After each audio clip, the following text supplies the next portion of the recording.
For anyone who didn't grow up watching The Muppet Show, you might have only seen a small sampling of what these little felt-faced characters have to offer. This might have been in a festive favourite, in a TV special, or a smattering of ads that show just about anyone can sell their soul for a cheap buck if they're desperate enough.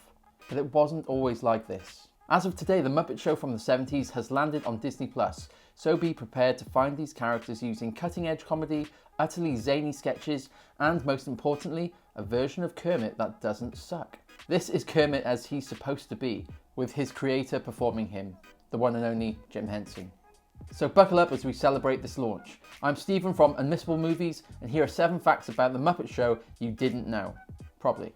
Number 1, the name. The show was originally called The Muppet Show, with the slightly surprising subheading of sex and violence. You see, after the success of Sesame Street, people had come to think of the Muppets as cutesy characters just for kids, a reputation that Jim Henson didn't enjoy.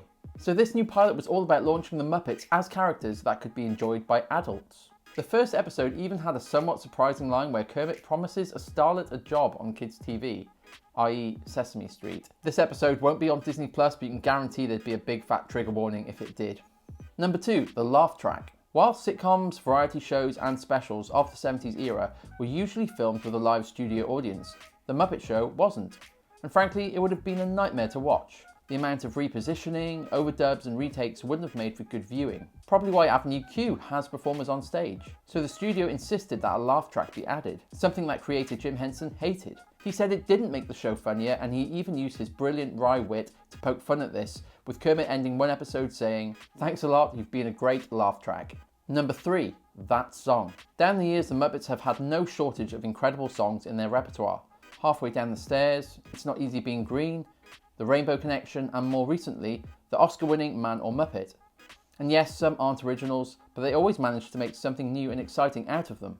And that's oddly the case with the ever-catchy Mana Mana song. See, a Sesame Street producer heard it and thought it'd be great for The Muppet Show. However, it transpired that it was from an Italian softcore adult movie about Swedish lesbian nightclubs. Don't get too judgy though. Who among us can honestly say we've never accidentally covered a song that was originally from an Italian-made adult movie focusing on lesbian Swedes? Oh right, yeah, I can. Number 4, the USA said no. That's right, when Jim Henson was trying to sell the idea of The Muppet Show, the entire USA basically said, "Get lost, Beardy, we don't want to know." Or at least that's something they might have said. After the aforementioned sex and violence pilot, made by ABC, no one stateside was convinced enough to greenlight the entire series. So Jim Henson sought the approval in the warm and welcoming bosom of the UK. Henson was still eager to move away from children's television, and puppet liberation came from CBS, who wanted to broadcast Henson's show if they could find a producer. Lou Grade, who worked on ATV, spotted the Muppets as a goldmine of potential and struck a deal.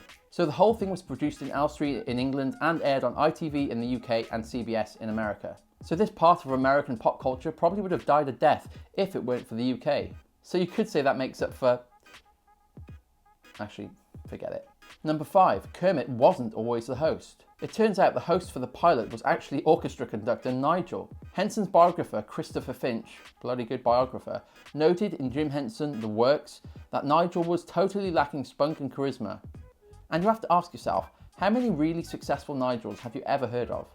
Honestly, throw them into the comments section if you think of any. So poor Nigel was gradually moved to a non-speaking role, and he was occasionally seen singing in the chorus. Kermit and Nigel still aren't on speaking terms to this day. So sad. Number 6, the old men. Have you ever found yourself subconsciously wondering why Statler and Waldorf sound so familiar together? No?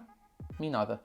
But if you had, it would have been because they're both named after famous New York hotels. These two characters are synonymous with the show, and even in later years you can guarantee they'll crop up at some stage with ill-timed criticisms. There's no major reason why Muppet creators did this, but it's a cool fact nonetheless. For those who don't know who I'm talking about, you probably know them better as Marley and Marley. Number 7, the Great Gonzo. The Great Gonzo earned the great element of his name by performing death-defying stunts at every opportunity. Or so we thought. It transpires that in reality, of the 120 episodes that exist, he only does stunts in 20 of them. That's less than 20%, I think. Though it was all worth it for the cannonball catch he does in the John Cleese episode, not to mention flying over London in later years. One of the other traits with his character is the lack of surety as to his species. And whilst they kind of answered this in Muppets in Space by saying he's an alien, I reject this as canon. And who out there is going to disagree with me? Eh? So while being great, he's not that great. Much like the country I live in. Thanks so much for watching. If you enjoyed that, please click the like button. And if you're new to the channel, be sure to subscribe and ring the bell to be notified about all our weekly videos about film and TV. Thanks again, and we'll see you soon.